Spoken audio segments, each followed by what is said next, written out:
লক্ষ্মীপুরের রামগতি উপজেলায় বিজয় দিবস উপলক্ষে মঞ্চস্থ মুক্তিযুদ্ধের গল্পে রাজাকারের পাঠ নাটকে নারী নির্যাতনের দৃশ্যে রাজাকারের চরিত্রে একজন পাঞ্জাবি টুপি পরিহিত অভিনয় করায় স্থানীয় মুসলমানদের মধ্যে ক্ষোভের সৃষ্টি হয়েছে।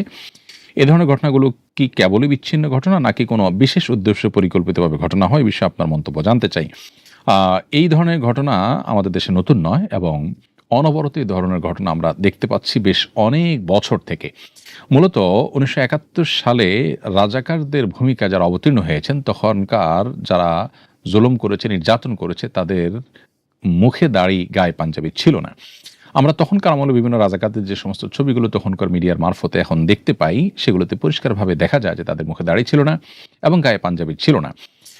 পক্ষান্তরে বহু মুক্তিযোদ্ধা আছেন যারা দাড়ি, পাঞ্জাবি ধারণ করে তারা ধর্মকর্ম করে, নামাজ কালাম পড়ে তারা মুক্তিযুদ্ধে শামিল হয়েছেন। অতএব এখানে ধর্মকে বা ইসলামকে আপনার ভিলেন বানানোর জন্য বা ইসলাম থেকে মানুষকে দূরে সরাবার জন্য বা ইসলামোফোবিয়া তৈরি করবার জন্য অত্যন্ত সুপরিকল্পিতভাবে দেশের ক্ষুদ্র একটি অংশ তারা দেশের মানুষের উপরে এ ধরনের বিষয়গুলো তারা ছড়িয়ে দেওয়ার চেষ্টা করছে, কখনো বিনোদনের নামে, কখনো চেতনার নামে।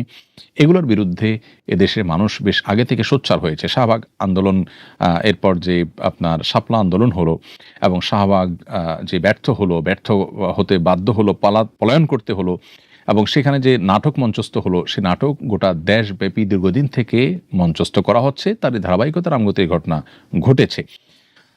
আমরা আশা করি যে এদেশের মানুষের পালস এই দুষ্ট চক্র বোঝার চেষ্টা করবে এবং তারা এই দুঃসাহস দেখানো বন্ধ করবে।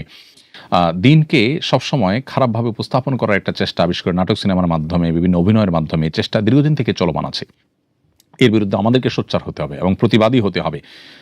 ধর্মপ্রাণ মুসলমানদের দেশে তাদের বুকের উপরে বসে তাদেরকে এভাবে আঘাত মুসলমানদের সহ্য করা উচিত নয়। দিনই কারণে এবং নাহি আল মুনকারের দাবির অংশ হিসাবে আমাদের উচিত এই সমস্ত অন্যায়ের বিরুদ্ধে কথা বলা।